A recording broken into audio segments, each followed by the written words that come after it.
안녕하세요. 데이터 과학으로 주택시장을 분석하는 엑슬리서치입니다. 이번 시간에는 전문가들 사이에서 흔히 회자되는 공급 부족 때문에 집값, 특히 아파트 가격이 상승한다는 주장이 과연 사실일까라는 주제를 다뤄보도록 하겠습니다.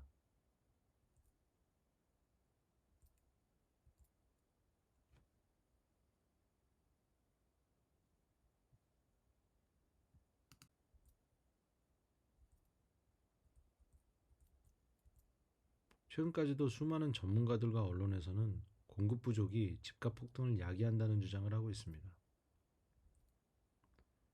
그런데 재밌는 것은 2005년도에도 주택 공급이 부족하다는 특집 기사들이 쏟아졌던 시기였습니다.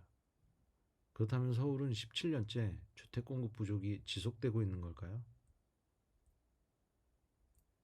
역대 서울시 아파트 준공 물량을 데이터 과학을 통해 알아보도록 하겠습니다. 이 지표는 2011년부터 2021년까지 서울시 아파트 준공 실적입니다. 준공 후에는 최대 3개월 이내에 입주해야 합니다. 서울시 아파트 입주 물량 중 2012년과 2015년, 17년에는 각각 3만 호 미만이었습니다. 지난 12년간 최저 입주 물량인 3만 호 미만인 해가 3번 있었습니다. 최근 10년간 역대 평균 입주 물량인 3만 7천 호를 밑돌았던 시기가 2011년에서 2017년까지 있었습니다. 2011년에서 2017년 주택 공급 부족기에는 아파트 가격이 하락하고 안정됐던 기간이었습니다. 그러나 2018년에서 2021년 공급 물량이 충분했던 시기에는 오히려 아파트 가격이 폭등하던 기간이었습니다.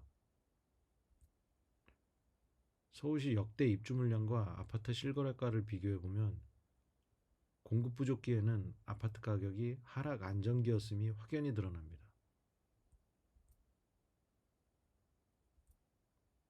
한편 어떤 전문가들은 1인 가구가 폭발적으로 늘어났기 때문에 집값이 폭등했다고 말합니다.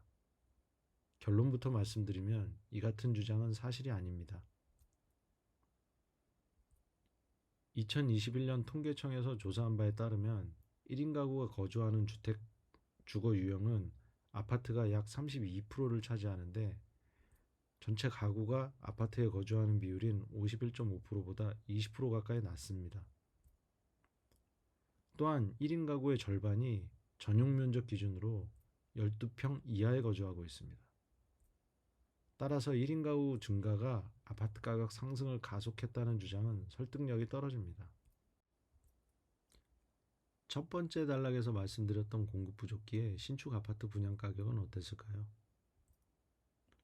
분양 가격이 가장 낮았던 2011년은 역대 평균 공급 물량을 웃도는 3만 8천 호가 입주했던 해입니다. 서울시 신축 아파트 역대 분양 가격을 보면 아파트 입주 물량이 역대 평균을 상회했던 시기에는 아파트 가격이 급등했고 역대 평균 이하로 부족했던 시기에는 오히려 분양 가격이 하락 안정되던 기간이었습니다. 공급이 역대 평균 대비 부족했던 2009년부터 2017년까지 분양가는 오히려 전년도보다 14%까지 폭락했던 때도 있었습니다. 공급 부족기의 아파트 평균 분양가 하락률은 마이너스 28.6%, 평균 매매가 하락률은 마이너스 21.5%였습니다. 또한 공급 초과기에 아파트 분양가 상승률은 플러스 39.6%, 평균 매매가 상승률은 플러스 31.2%였습니다. 이 지표가 의미하는 것은 뭘까요? 건설사 조합은 수요가 저조하면 분양가를 시세보다 낮춰서 손실을 최대한 줄이려고 하고 수요가 급증하면 분양가 상한제 상단 가격까지 최대한 높여 영업이익을 극대화시키려 하기 때문에 공급 부족기에 오히려 분양가 하락률이 매매가보다 떨어지고 공급 초과기에는 분양가 상승률이 매매가 상승률보다 더 높아지는 것입니다. 서울시 아파트 실거래가 역대 평균 매매 가격에서도 신축 및 재건축 공급량과 아파트 가격의 상관성이 매우 부족하다는 게 확인이 됩니다.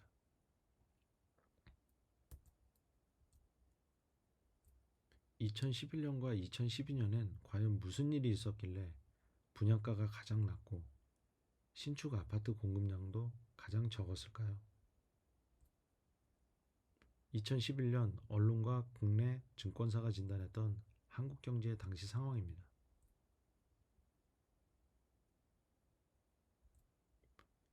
2010년과 11년은 2008년 글로벌 금융위기 이후 그 여파가 유럽으로 확산되는 중이었으며 그로 인해 그리스, 포르투갈, 스페인 등 유로존 재정위기가 글로벌 경제를 강타하던 시기였습니다. 2012년 KDI에 게재된 기고문의 헤드라인입니다. 유로존 금융위기가 우리나라 경제, 특히 수출에 얼마나 큰 타격을 주는지 분석하고 전망한 기고문입니다. 2010년부터 시작된 유로존 금융위기로 우리나라 경제 성장률은 급락하게 됩니다.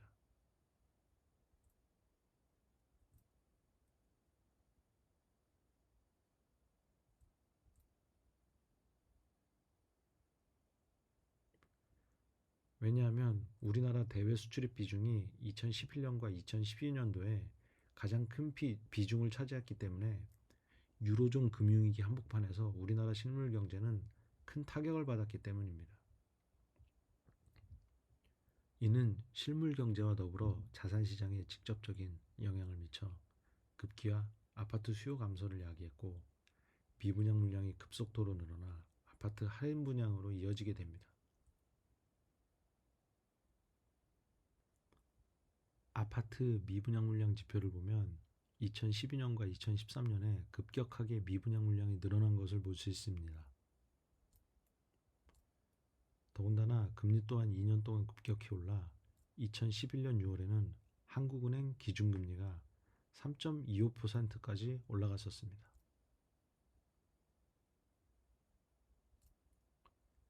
엑슬리서치의 퀀트 모델로 분석한 국토부 실거래가 추이를 보면 2010년부터 2013년까지 서울시 각 구별로 모든 면적대 아파트에서 붉은 색상의 하락을 확인하실 수 있습니다.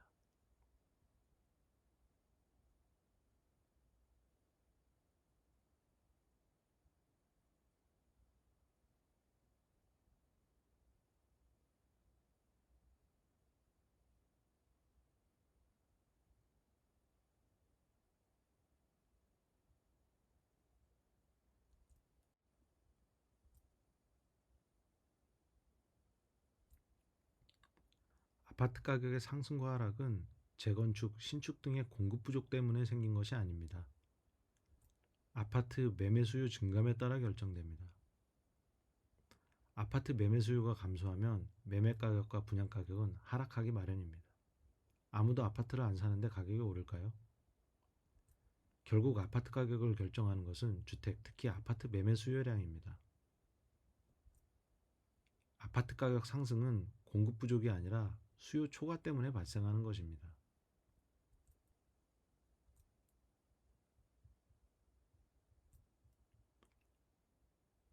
앞으로 2025년까지 서울시 입주 물량은 착공 실적으로 전망할 수 있습니다. 착공 후 최소 3년 이내에는 아파트가 준공하기 때문입니다. 2023년부터 입주 가능한 물량은 약 5만 4천 호입니다.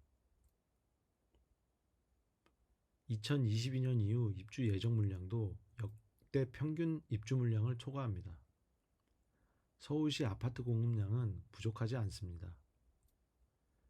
향후 3년간 적정량이 공급됩니다. 향후 아파트를 매수하실 분들은 공급 부족이라는 도그마 때문에 패닉 바잉할 필요가 없습니다.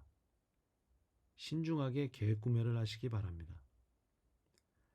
다음 시간에는 강남 3구는 기준금리 인상에 영향을 안 받는다라는 주장에 대해 데이터 과학을 활용해 분석해 보도록 하겠습니다. 감사합니다.